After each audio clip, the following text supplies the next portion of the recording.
I was at this really cool location and I had the client there with me, and I was just getting out of my car, and I got a phone call from my brother in Toronto, and it's him and his girlfriend going, Ryan Reynolds, he's your best friend. How does he know you? He follows you. And they're all like freaking out. And I was like, I don't know what you're talking about. And sure enough, I just checked the Instagram. Do not think about becoming a travel photographer before watching this video. My name is Andrew, and welcome to Digital Nomad Journey, where we support digital nomads and remote workers seeking the laptop lifestyle and being location independent. Welcome. Right now, I interview a total pro. His name is Ben. He's done some amazing things, and he shares his life story with us, including his transition to becoming a location independent person, a traveling artist, a traveling photographer. He shares his top tips with us and even shares some pitfalls and mistakes that beginners should try to avoid. Check it out. Right on, Ben. Thanks for being here. Ben Glassco is a Vancouver-based photographer, adventurer, and storyteller. Beginning his life in business in his 20s, he logged his hours in the corporate grind, yearning for a more purpose-driven life. Eventually, he sold his belongings, quit his job, and bought a one-way ticket to northern Vietnam. That is so cool. There, he bought a motorcycle and rode alone for 8 months through 8 countries. All he packed was his camera. His goal was to jump full throttle into a career in photography, and it worked. Today, Ben is a full-time travel photographer working on powerful stories that truly inspire him. His clients range from small boutique resorts on the Canadian West Coast to large international brands like G Adventures, Tourism Thailand, and Polar Pro. Ben, welcome to Digital Nomad Journey. What a cool intro. I'm excited. Thanks for having me. This is really cool, and I'm really flattered you want to have an interview with me and answer some questions for you and hopefully entertain your audience here. I'm stoked. I think I have a really awesome feeling here that you got an incredible story to share. So we live, full disclosure to you, the viewer, we are recording this in the beginning, early January 2021. We live in a strange world. Travel is not quite as accessible as it once was. However, I think we all optimistically believe that it will one day come back. So to give some context here, Ben, why don't you tell us where you're located right now, and then take us back to the very beginning of your journey and kind of bring us up to speed. Give us some context. Like, how did you achieve where you are right now today? Well, I'm currently in my little apartment here on Vancouver, on the downtown area of Vancouver. It is just stopping the rain right now. We've had a few days of rain, as is the norm in Vancouver in the wintertime. But I got here. I do a lot of my work through this home office that I set up a couple years ago.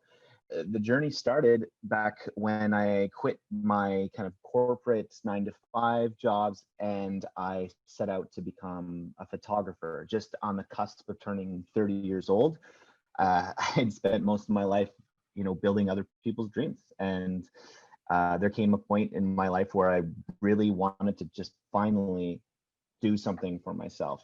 Never believed in myself. Never really thought that I had it in me, but so many of my friends and family said, you do have talent, and if you really focused on yourself and you acted selfishly for once, you might be able to build a career out of this. And so I thought, okay, well, I'll go all out. I'll have to really make a splash because I'm entering this game so late. I have no training, no experience. All I have is this little camera. So I sold all my stuff, quit my job, and I bought a decent camera and a one-way ticket to Vietnam, searching for a motorcycle. And then 8 months later, and 8 countries later, I arrived back in Canada in this apartment, moved in and started a new business. I had clients by the time I landed. So it worked. It's quite the journey, but my big leap of faith seemed to work out. And at this point, I work with big brands all over the world. COVID's hit all of us pretty hard, but I've, along with most photographers in the industry, managed to survive that. I still have lots of work. It's just more locally. Luckily, I live in Vancouver, lots of mountains, lots of adventure, lots of photos to be taken. So life is still good. I'm staying afloat, and I'm looking forward to 2021 and hopefully turning a new leaf. Right on. Thanks for sharing that story. And actually, I'm actually a Vancouver boy myself. I spent most of my adult life in Vancouver and left. I can tell by the beard. You're really the hipster look, right? Yeah. Well, I left a little over 2 years ago, and I've been traveling nonstop ever since. That's when I adopted the digital nomadic lifestyle. Sold everything, gave my belongings away, threw some essentials in a storage locker in Burnaby, hit the road, and I'm in Montreal right now. But had to return to Canada from Scotland last year because my passport was going to expire, and I had to renew, and no government employees were working in the offices to renew my passport. But the crazy thing is here, Ben, you don't know this, and I'm excited to share this with you. I actually discovered your content last year because of a certain famous celebrity Vancouver boy, certain Deadpool, certain Ryan Reynolds. I don't even know if you are aware. I'm guessing you're aware that Ryan Reynolds shared your content on his Instagram profile, and I clicked on it and learned a little bit about you and thought, I gotta get this guy on my channel. Yeah, that was such a, I was actually on the Sunshine Coast, and I was doing a shoot. I was at this really cool location, and I had the client there with me, and I was just getting out of my car, and I got a phone call from my brother in Toronto, and it's him and his girlfriend going, Ryan Reynolds, he's your best friend. How does he know you? He follows you. And they're all like freaking out. And I was like, I don't know what you're talking about. And sure enough, I just checked the Instagram. Yeah, it was just a video I created like, I think late 2020. And I think I tagged him somewhat by mistake, because when you post photos on Instagram, you can tag, Vancouver, Canada, Van things City. like that. You can tag, yeah, Van City. And so I was tagging Van City, and Van City Reynolds popped up, and I honestly can't remember whether it was on, on purpose or by accident. Either way, he was tagged in it, and I think it showed up in somewhere in his feed by some stroke of luck, and he shared it. Hit like 1.5 million views or something, and it's pretty cool. Well, that's how I found your content, and I can see why you shared it, because I think, if I remember correctly, the one that I saw was this pristine picture of you on a kayak in this beautiful green turquoise lake. I'm guessing Banff or something, and I think that's what I saw, but it's a while ago now, and I can't remember. But so congratulations. It was a canoe. Actually. A canoe.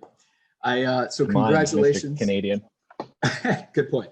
I'm failing. I gotta turn in my Canadian card. So why don't we, for the digital nomad watching this, or maybe the new digital nomad, or maybe the aspiring photographer that wants to adopt this lifestyle that you just so eloquently described, what's your number one top tip for a traveling photographer, a digital nomad photographer? I think you have to really commit yourself. Of course, you do have to start with, I've heard this so many times, is just always have some kind of camera on you wherever you go, and use that as a motivator to get outside every weekend, on your free time, after work. Go outside, invite a friend, go on a hike, go on a walk, go to the local park, bring your camera, and play around with it. You'll quickly learn whether you have a natural talent for this stuff and whether you have a knack for it. And if you do, over time, feel like you're doing well with it and people like what you do, then commit to it and spend a solid couple months committing to this craft and go all the way, because I don't think that anyone can half-ass anything. They gotta full-ass it. If you really want to commit, it's a very competitive field. The digital nomad game, the content creation is not easy, because it's so popular. It's such a glamorous lifestyle that everyone advertises. It's not like that at all. It's a lot of work. I work harder than my partner. She's a lawyer. I mean, I don't know if I work harder, but I work a lot of hours. Like, I'm working through the weekend. Yeah, I know. I hope she didn't hear me.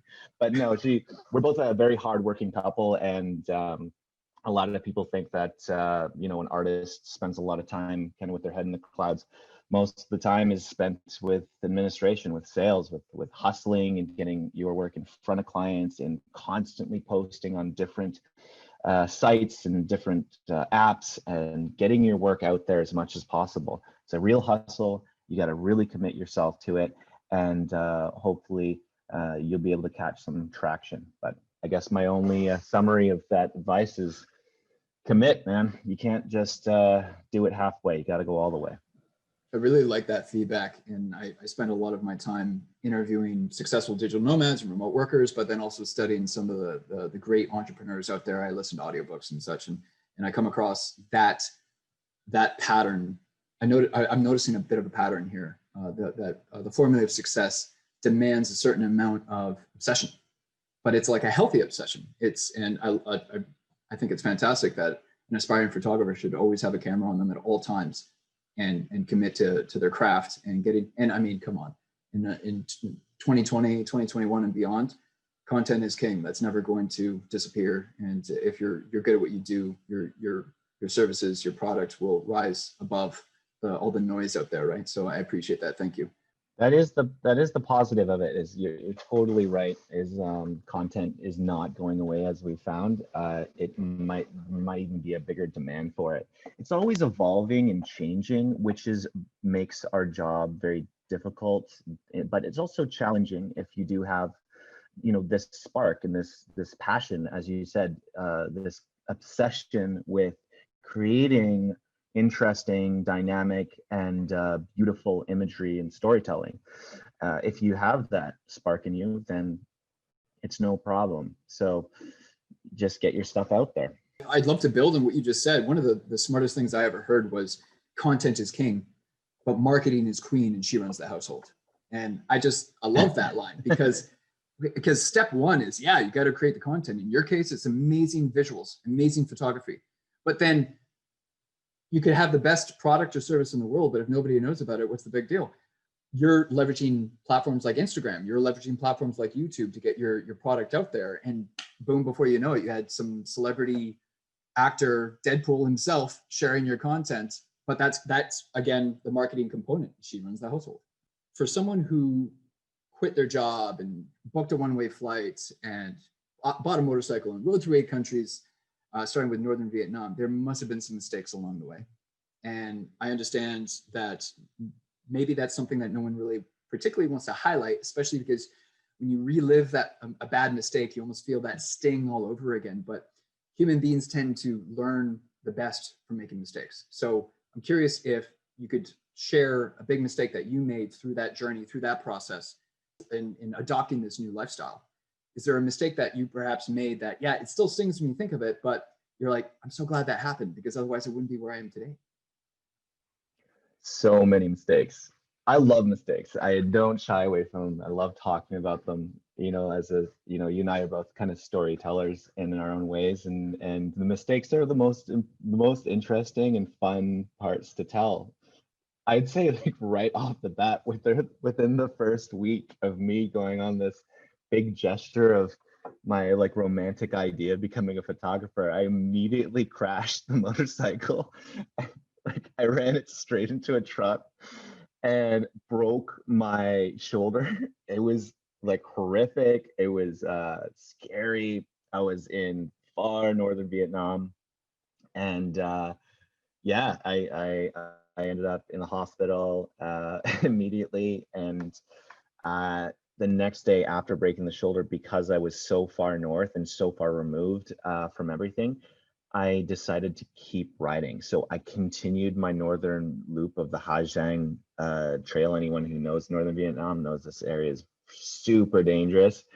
It was a little foolish, but at the same time, I thought it was a pretty good lesson about perseverance and how sometimes when you commit yourself to something, you just can't stop. You have to keep going no matter how painful it is and how hard it is. Of course, you need to cut your losses sometimes, but at that point in time, I learned a hard lesson about myself that I can persevere. And I think a lot of people watched that thinking I was going to give up. And I think a lot of my peers too were like, oh yeah, of course he crashed. What an idiot.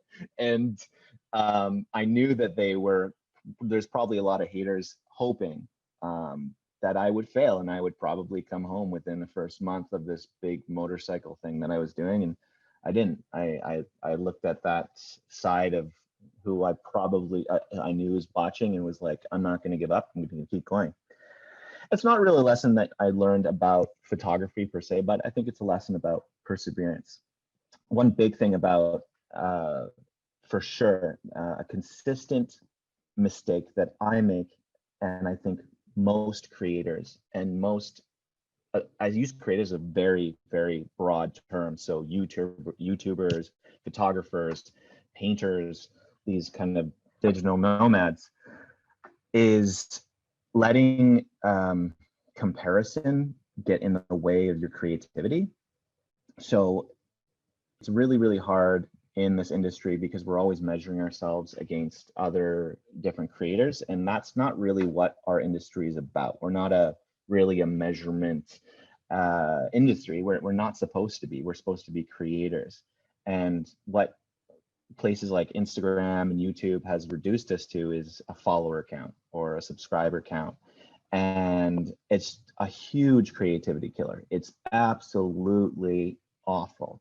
So comparing yourself to other creators based on your follower count or your likes or your subscribers or your whatever is the complete opposite of what you should be doing. You should be focusing on what makes you come alive.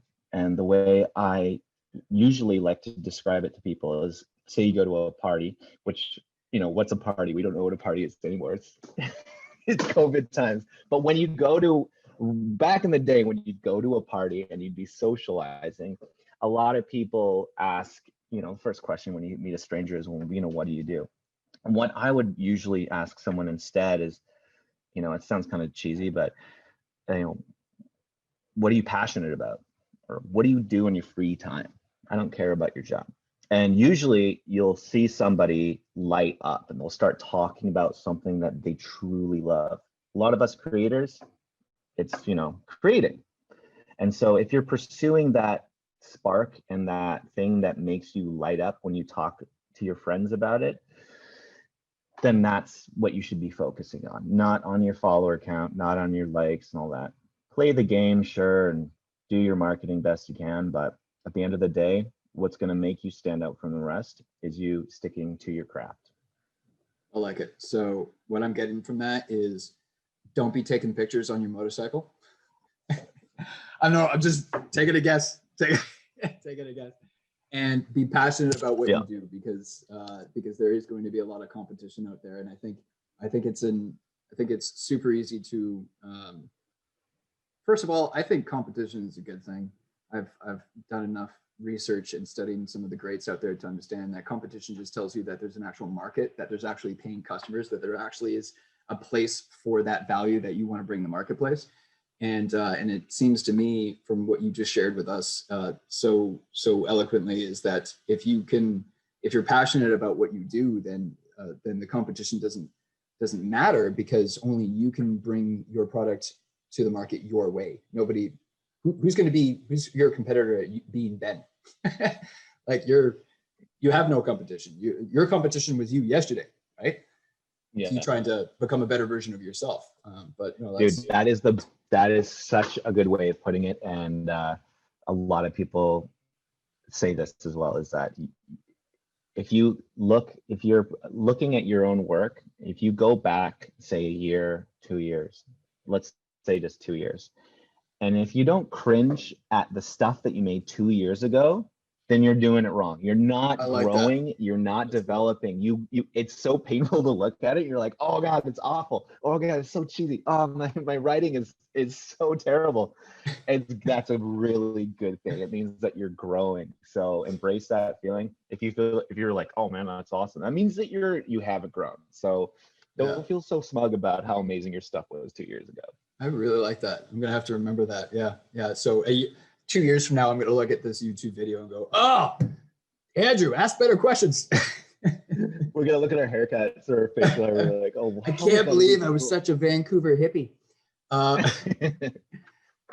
So how about this? How about what are the challenges that you're seeing people facing today? And yes, today is a very unique time in history. So if you want to take this a COVID route, you can. If not, that's okay too. But what are the challenges that you see people facing today? And what can people do in spite of those challenges to still achieve the level of success that they're striving for, that two steps above where they are right now?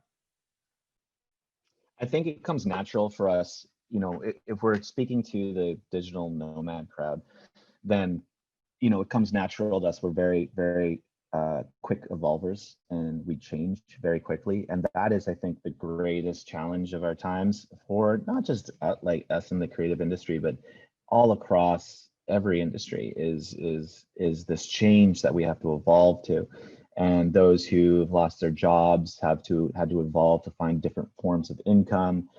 People have moved. So many people are moving back in with their parents who are around our age. A lot of people are, changing their cities, trying to find more affordable places. Change is in the air. And a very good example of this is Instagram versus the TikTok thing that's happening right now. It's very topical for us nomads, as creators, is whether to jump ship and whether to start focusing and changing your style to fit the algorithms that are promoting things on TikTok, and the changing consumer too. I mean, people aren't as interested in these picture perfect moments that Instagram used to be all about. Now they want more raw and more real situations, which I think personally is a good thing. I've been waiting for Instagram to die for years.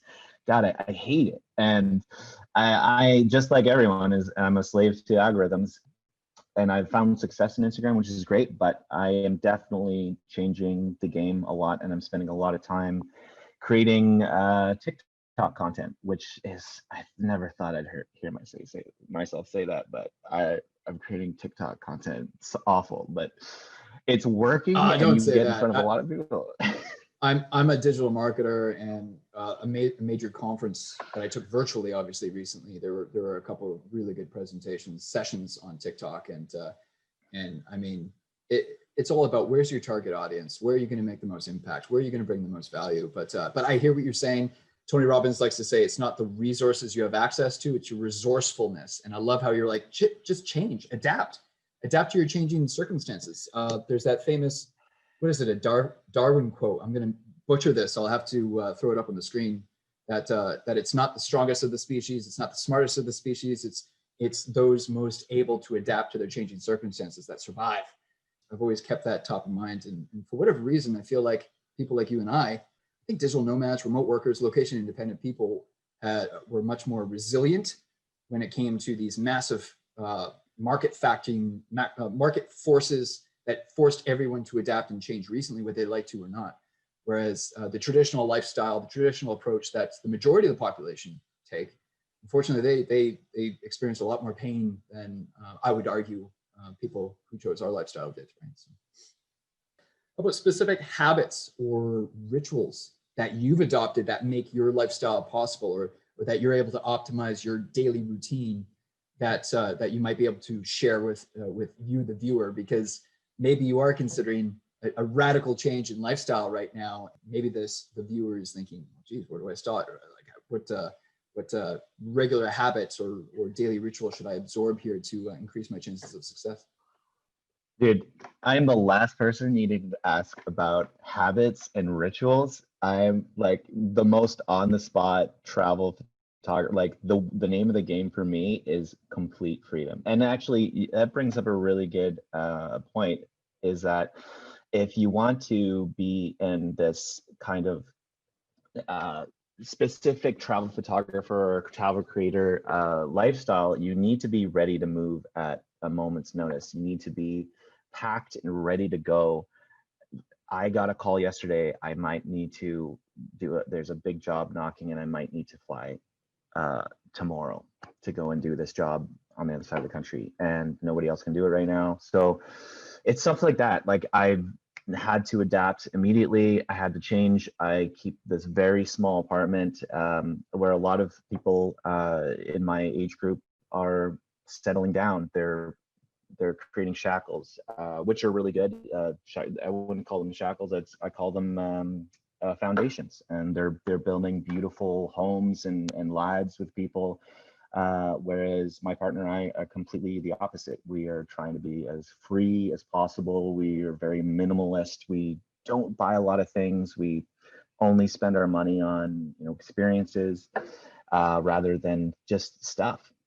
So rituals are completely out the window for me. I can never keep one. I can never hit the gym on a regular basis. I can never run on a regular basis or do anything because there's just no point there because I can't. I could be in Toronto in a couple days, or if this wasn't COVID, I could be out in Bali or Mexico again in a week, and I wouldn't know it.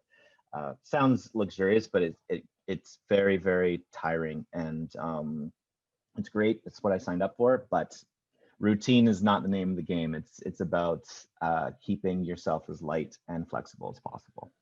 No, I like how you responded to that actually, because it's no secret that digital nomads and remote workers who absorb this lifestyle, you almost have to adopt minimalism at the same time. And I've been saying something very similar for a long time myself now as well. I value experiences much more highly than stuff.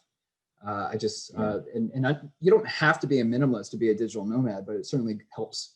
It certainly helps because I don't know about you. I know you're carrying around photography equipment and whatnot, but I've had to rush through enough airports to make sure I catch that plane or get to the train station on time. And every time I'm carrying my luggage, I'm doing that mental inventory, like what is in this bag I can get rid of? It's too heavy. So I hear you. Yeah. So I really appreciate you watching this YouTube video right now. If you're keen on learning more about being a digital nomad, a remote worker, a location independent lifestyle enthusiast, make sure you subscribe to my channel for more content like this. Hit that bell icon too, because you'll be notified of future content that I post. And thank you so much for liking this video, because that really helps me get this powerful content out to more people. But if you're here because you want to be a travel photographer, you probably don't want to subscribe to my channel. Go subscribe to Ben's channel, go follow him on Instagram. You're going to get a lot more powerful content from him, because really, content is king, marketing is queen, and I don't want you wasting your time here if you should be following Ben. I'm just going to say that and be open and upfront. So Ben, I checked out your YouTube channel, as long as we're talking about your YouTube channel, and I was fascinated by one particular video that you made where you kind of touched on this a second ago, where you answer the question, what do you do? And in the video, you answer it with, I capture life. And to a certain extent, I feel like that's almost like your life motto, as it were. But could you share with us what the pros and cons of capturing life are? Because life isn't all sunshine and rainbows, is it? What are the pros and cons of doing what you do? That's a fantastic question, and it kind of touches on what we were talking about earlier with the Instagram and the perfectness of it, and how things are changing a lot. Gen Z is coming in; they're really sick of us millennials creating this picture perfect bull crap that is, Instagram. I'm guilty of it a little bit. Oversaturation, really posed moments. I try and capture things as real as possible. And even when I do capture a scene and it looks really beautiful and really perfect, I always, on my stories and through my process, try and show the grittiness and the realness of what it takes to create these beautiful images. As my siblings all attest, I'm a very moody person, and not all sunshine and rainbows with me. Optimistic, and like self-deprecating. So yeah, I like to show people, and I hate people who brag. I just don't like it. I don't like fakeness.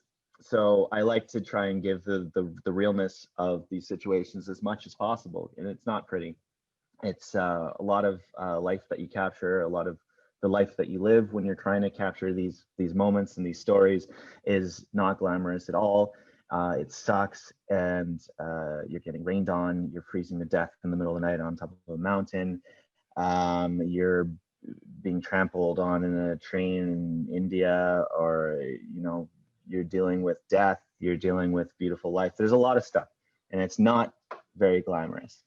That being said, there's a lot of beauty, and I think one of my most precious things in my life, I like to say, my happy place is dawn, whether it's here in Vancouver or whether it's on the other side of the world, or if it's just some, in somebody's backyard, is being up and watching the sunrise is a very powerful thing for me. And watching, I think the sun is a source of life for everyone on Earth, and watching it roll over that horizon is a very powerful thing. I've been recently trying to get out of the whole New Year's celebrations every year, and it's kind of sounds like I'm really boring, but I don't party on New Year's. I love beer. I've got lots of friends, and we love to hang out. And I always say no to New Year's plans, and I end up always going out at 5 a.m. and driving out somewhere so I could watch the sunrise on the first day of the new year. That I think is very powerful, and it's something that drives me most of the time. And all the photographers know that conveniently it's also the best time to take photos. So that's also a good thing. But yeah, life is beautiful, and life can be a wonderful thing to experience, but the beauty can't be experienced without the sadness and the bad as well. So take it on stride. So did January 1st in Vancouver this year, was it cloudy? And was it cloudy and rainy? Did you actually Cloudy see as the sunrise usual. this year? I'm not even, it's this bad. I was still in Ontario, so I didn't get to do the sunrise this year. It was the first time in like 4 years, I think, that I didn't do a sunrise, and I was so sad about it. But yep, here's to many sunrises this year. You just told me you don't have a ritual. I think we just revealed a ritual. There you go. I can't even do my most basic once a year ritual. Can't even stick to that. But it's still a ritual nonetheless. I like that. So what is one thing you wish you knew before becoming a travel artist? What's one thing that if you could go back and talk to your younger self, and maybe it's something that we've already touched on, but is there something that you thought, I could go back and share with young Ben before jumping on that motorcycle? What would I tell him? Begin it now. Like, start. Get going. Like, you're wasting time. I feel that is a constant fear of mine, and I know it's not an uncommon one, is that time is ticking as your life goes on. Doors close. They just announced there's a third season of Master of None, and that show with Aziz Ansari, it's really good. I'm not going to touch on his personal life, but he makes a great show. And he has this one scene where I think he's talking to his father, and it's just like the story of the coming of age story of growing old, and and he says it's some kind of story about this young man who wants to eat all of these peaches on a tree, I think, and all the peaches look great, and he wants to pick the best peach, but he can only pick one. And as he waits and as he contemplates, time goes on, and the peaches start to rot and fall from the tree, and the longer he takes to try and get that perfect fruit off the tree, the more opportunities he misses. So I think that was like a really cool lesson, and a lot of people feel for it, especially those who are wanting to be entrepreneurs, digital nomads, and create their own path. The longer you wait for perfection or for that perfect moment, it's never going to come. And just start it now. Start making mistakes, start learning, and you're going to be better for it. That's fantastic advice. Love that. I can't add anything to that. That was perfect. Have you received any pushback? Has anyone given you a hard time? I know I can only imagine that when you first decided to quit your job and book a one-way flight and buy a motorcycle, you must have had someone in your life that gave you a hard time and wanted you to make different decisions. But at the end of the day, you're in control of your life, and you need to do what makes you happy. How did you deal with that scenario? How did you maintain that relationship in a healthy way? I asked that question because I know someone is watching this video right now and is going through that exact frustrating experience. That's a great question. I never, I did hear rumblings of people who didn't believe in what I was doing, and no one told me directly. I don't think anyone had really the courage to come out and tell me, you're an idiot. I think most people just thought silently they're just going to watch me fail, and that's fine. A lot of people fail at things, and I failed at many things before I started this. I wouldn't even say that I'm quite even a success yet. Even in this industry, I could still fail. Life isn't about success and failing. Life is about doing what you really love. And I think that the people that do put their hate on you, and if somebody out there is watching this and somebody isn't believing in you, and somebody is giving you trouble, or that's fine. They're probably just they either really care for you, or they're maybe a little bit jealous. It doesn't really matter. What matters is what's in your heart and what you want to do. You should try it as soon as you can, because once you try it, you'll be able to open up so many doors that you never thought existed before. So yeah, there are going to be haters. There are probably still haters of what I do and my work, and there always will be, just because people have opinions about things that they've never done, and that's their own business. My business is sticking my head to the grindstone, I think is the phrase, and working on my own craft and not really worrying what other people think, because they don't really know what's involved. Maybe my best friend, or my dad, or my partner, or something.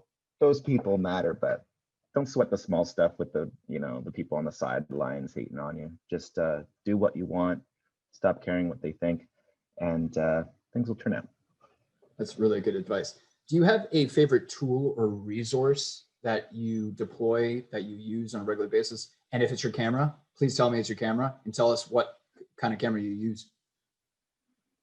I use a Canon 5D Mark IV. It is the same camera that fell off the motorcycle with me. No kidding. It's a little wet still. I just went out for a quick shoot this morning. Heavy as heck. And then I shoot with a 24-70, most of the time 24-70 2.8 mil lens, which is my favorite go-to lens. And I've never seen a camera that's kind of done a better job than this. It's a little old now. I think it's 5 years old, this model.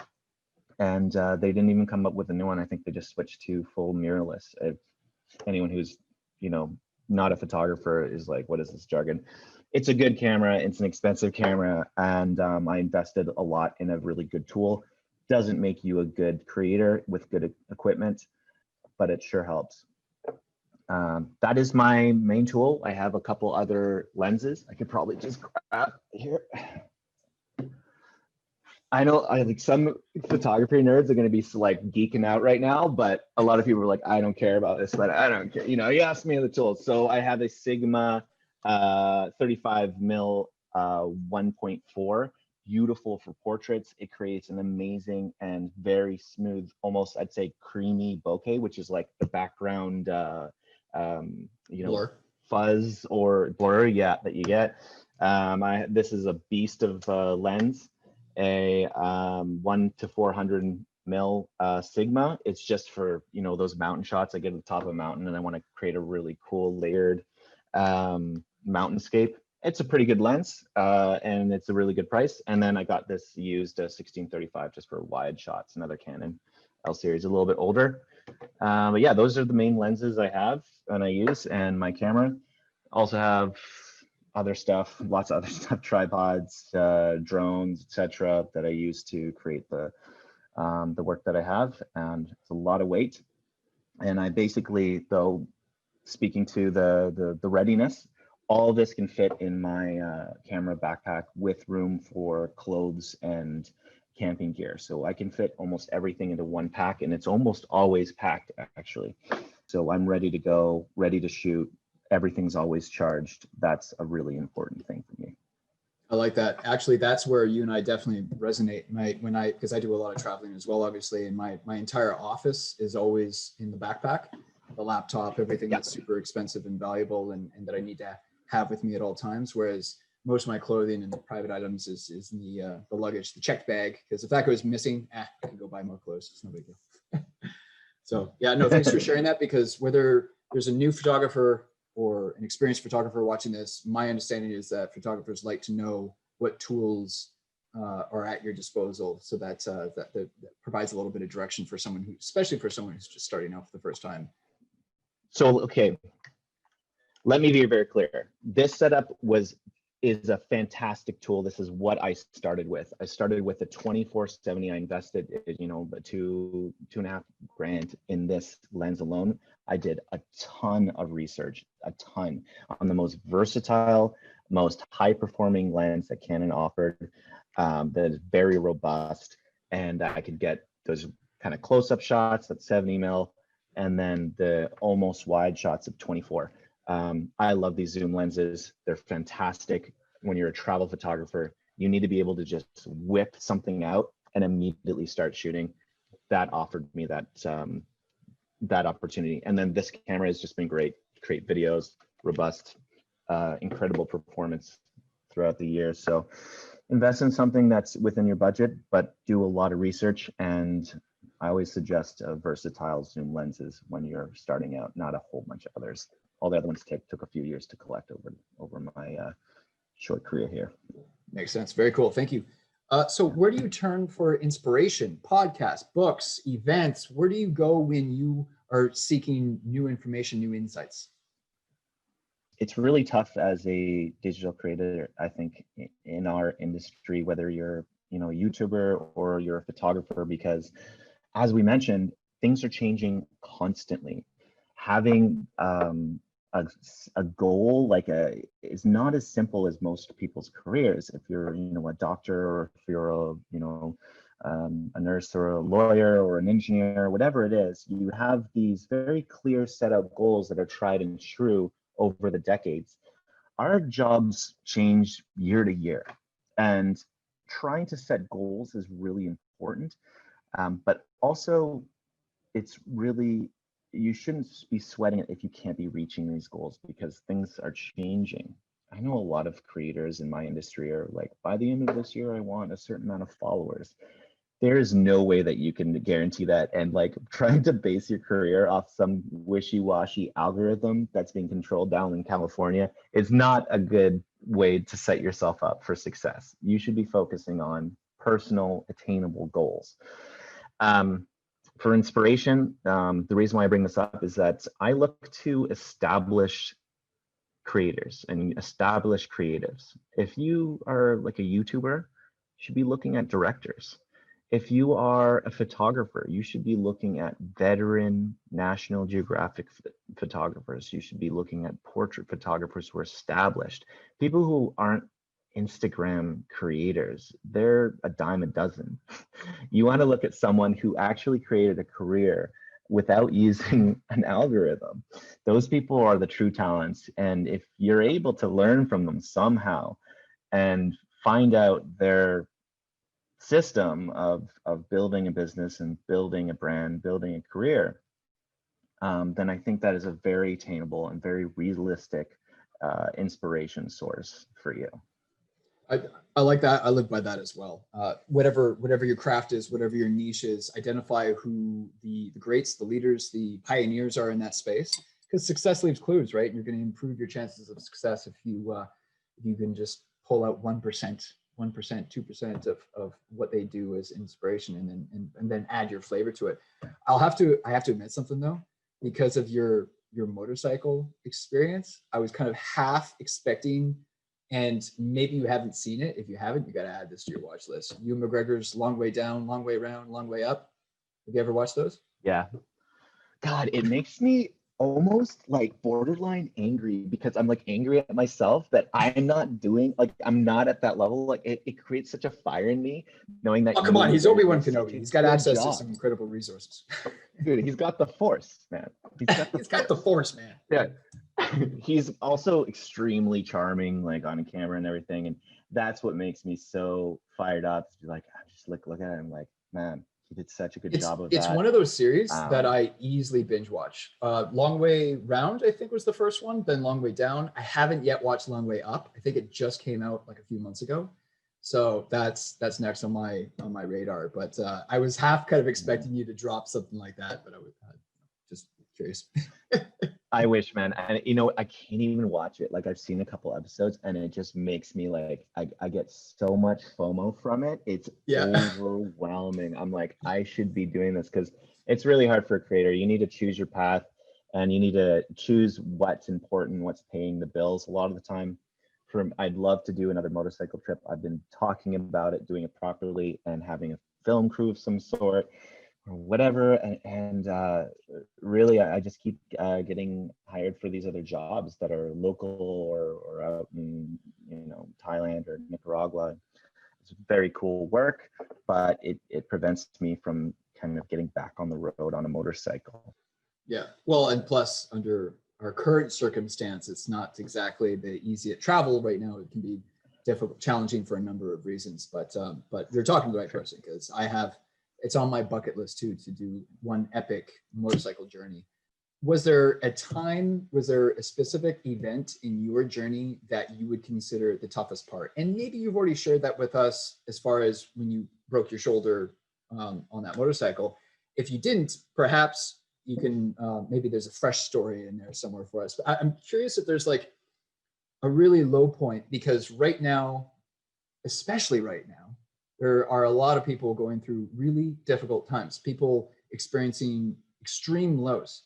And if you have perhaps a painful low that you experienced in your life, I'm guessing you had to dig deep. You had to find that level of energy within yourself to overcome that obstacle, that challenge, that tough patch. And what was that? What did you do to overcome that patch? And perhaps you watching this video right now might be able to pull some insights and find some courage from Ben's story, if Ben has something for us. I'm not trying to put you on the spot, but I am putting you on the spot. Oh God, this is a huge question. I hit lows all the time, and uh, I think a lot of people experience the same feelings. You know, I won't get into my personal life or my mental health, but I think it is very common for people to hit extreme lows. You should be able to take care of yourself as much as possible, and seek, you know, health professionals if it can creates a constant thing for you in your life. So that's one of the lows that I constantly deal with is yeah, mental health lows, and I think it's very common. Being able to take care of yourself is very important. Getting out of that, I think, is difficult for a lot of people. Of course, that's the way it is, and I think one way to do that is to know that life does move forward and feelings are temporary at all times. Even when you're feeling super, super excited, super stoked about something, and you're having a fantastic day, you have to always remember that this feeling won't last. It will be coming back down again. And if you're constantly aware of these lows and these highs in your life, and you can see it from more of a third party perspective in your own life, you'll get along just fine. A more tangible low that I can speak to is definitely not the motorcycle accident itself, but the day after, when I decided to continue riding through the mountains despite a broken shoulder. I was without like cell reception. I was driving through, some say it's like the last frontier of motorcycle loops, because it's just so rough. The roads are a lot better these days, I heard, but back in 2017, not so much. Not so comfortable on the shoulder. Obviously didn't sleep the night before, having a broken shoulder. But when I started that day, I said, you know, I'm obviously not sleeping. I talked to some doctors over Skype, over the internet, showed them, you know, because the people at the hospital really couldn't translate it properly for me, what I should do. Had to send the x-ray back to Canada, and my doctor friends in Canada were saying, dude, you gotta lie to it. Like, you gotta stay in that little town for like 6 weeks. And I was like, I gotta sit in this little town where no one speaks English for 6 weeks, and like there's barely any like good internet here. What am I gonna do? So I said, I'm gonna ride. I can put my hand up like this. I can, I can do a throttle. I gotta just keep riding for another 4 days and finish this loop, and just hope that I just don't crash. So as I'm doing this, I hit one of the passes. So if you're familiar with mountain passes, it means that you're going as high as you can up through a pass, and then you come down. And one of these mountain passes, this was on the first day. I'm in so much pain. Still better than lying down, though. I'm telling you, like if you have a broken clavicle, anyone knows that just being sitting up is just much better. I'm at the top of this pass, and it's supposed to be one of the most beautiful, scenic, photogenic, and this is what I'm here for with my camera, places. And there's nothing. I'm in complete cloudiness. I'm in a cloud completely. And I'm all by myself. There's no reception. And I think I recorded myself saying, I think this is it. I think I need to turn around. If this continues like this, then I'm done. I'm sorry, guys. Like, I don't know what to do. And so I drove in and I stopped to get some lunch, some just like boiled eggs. So a lot of places in Vietnam just sell boiled eggs and you can buy from the side of the road. And as I did that, this older lady just came up to me, and, I think she was just curious on, what I was like, because they don't get a lot of Westerners through there. And she was just so kind to me. And she just had these beautiful, loving eyes, and she was speaking to me in their own dialect, and I just had to smile. It was just such a two worlds colliding, and her kindness reminded me of just my own grandmother. And I was like, this is just another human who is probably in a lot of pain as well, and who the fuck am I to say that I'm in pain when so many people around the world are in incredible amounts of pain, and I know nothing. So I guess in my lows, I was reminded, in the ultimate low that I experienced, where I felt completely defeated, that a lot of people are experiencing lows all over the world, and you're not special for feeling low. Everyone experiences it. So soldier on, move forward, and the sun will come out. And guess what? 2 hours later, it stopped raining, the sun came out, and I finished the pass and came through the most beautiful valley I've ever seen. So goes to show that pain, lows, and sadness is only temporary. As long as you can have perspective and move forward, you'll be fine. Hey, dude, that was beautiful. Thank you for sharing that. And for you watching this, I hope you got some value out of that. I know I did. I mean, wake up early tomorrow and watch the sunrise, and maybe you'll get a piece of what Ben is sharing with us today. That was fantastic. And really quickly, only because I'm listening to the audiobook right now. It's my third time listening to it. I don't know if you've ever read or listened to Can't Hurt Me by David Goggins. Highly recommend it. Highly recommend it. He talks about callousing the mind. And I have to, because you've touched on it a couple times now, I have to assume that because you went through that extremely painful and awkward experience in the middle of nowhere, probably feeling so alone and lost and frustrated and so much agony. But the fact that you went through that and survived that, now when you experience some kind of challenging aspect in life, you have that mental scarring, you have that callousing, because you've survived that difficult moment. Now you feel more prepared to handle what life has to throw at you next. And at least that's what David Goggins talks about. I'm going to attach a link in the description below. It's a book that I think is fantastic, that everyone should listen to or read. What specific action steps do you recommend the aspiring traveling artist, the aspiring traveling digital nomad photographer to take right now? I realize that traveling is difficult right now, but they get to the end of this YouTube video and they're like, great, Ben, you convinced me. I know what to do now, but what do I do now? Grab your friends, grab your camera, and get out there.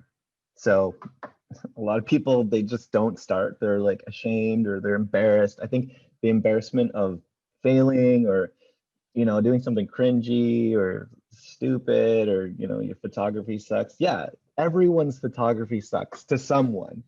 And your photography will suck to you 2 years from now if you do all the right stuff. So yes, you will suck. Yes, absolutely. You suck so much. I suck so bad. I still suck.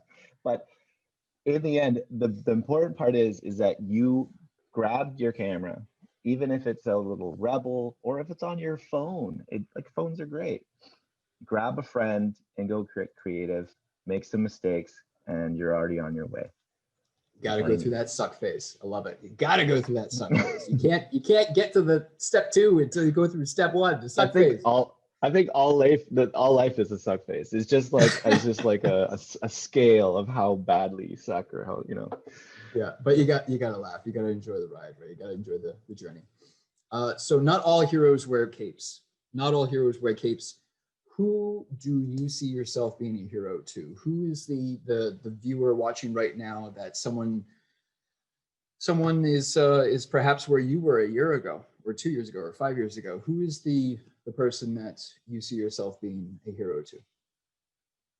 I never have been asked that. I've never considered myself a hero, but I can tell you who my heroes are. I consider my siblings heroes to me. I have 4 younger siblings, all of which I've watched grow up from little shits to amazing, powerful young entrepreneurs, powerful women in government and social work. I'm very, very proud of them. They are my heroes, from going, just watching them grow, and watching them also follow their own passions. I think that it's heroic to be brave and to stick to what you believe in, despite what a lot of people may say about you or hate on you for, and it may not look like the right path that you're going on. But I think that if you stick to your guns and you stick to your passion, you do what you truly believe in, then you will become a hero of someone, hopefully. And they've become my heroes. I think I'd like to mention that, this whole thing is kind of revolved around my big project, my motorcycle project, bursting into the photography scene, doing the most dramatic and reckless thing possible. This was really possible for me because of, I think, the privilege that I live in as a Canadian, as a white male. A lot of people don't have this privilege, of course, and I really want to acknowledge that I think that it's not easy for anyone to do a lot of things. And I think it was easier for me because of some of those things. And I want people to be aware that I understand that it's harder for people to do stuff like that, whether it's for financial reasons, for personal reasons, family reasons, cultural reasons. Canadians are able to do this. Americans, many people in the Western world are able to travel nilly-willy. A lot of people in the rest of the world aren't able to do that as easily, for whatever reason. So I'm very grateful for that. And if anyone ever wanted any advice or on visas and traveling and getting over borders with a motorcycle, I'm happy to answer any questions and be as much help as I can. I'm no expert, but I have taken a shot at it, so hopefully I can help out. That's a really good point, Ben, and I couldn't agree with you more. That I'm extremely grateful for the lifestyle that I currently enjoy as well. I'm sure you would agree with me that to get where we are today, it took a lot of effort, a lot of hard work. We had to get off our butts and take action. However, we're Canadians, and we were born in a world with certain privileges and resources and opportunity that is not available to everyone. And I wholeheartedly agree with you on that point. If people want to reach out to you, what's the best way they can connect with you? How can they follow you? You can just type my name into Google, but I think I'm most active on Instagram. I'm on there a lot, almost too much. So you can DM me on there anytime you want. And I'm pretty good with answering DMs, actually. I'm really good. I am a very, very grateful for the people who follow me and support my work. And I am very diligent with answering messages. So hit me up and ask me whatever you want. I'm happy to help with whatever. Ben, this was fun. Thank you so much for being on Digital Nomad Journey. Such a pleasure. I'm really really honored. Yeah.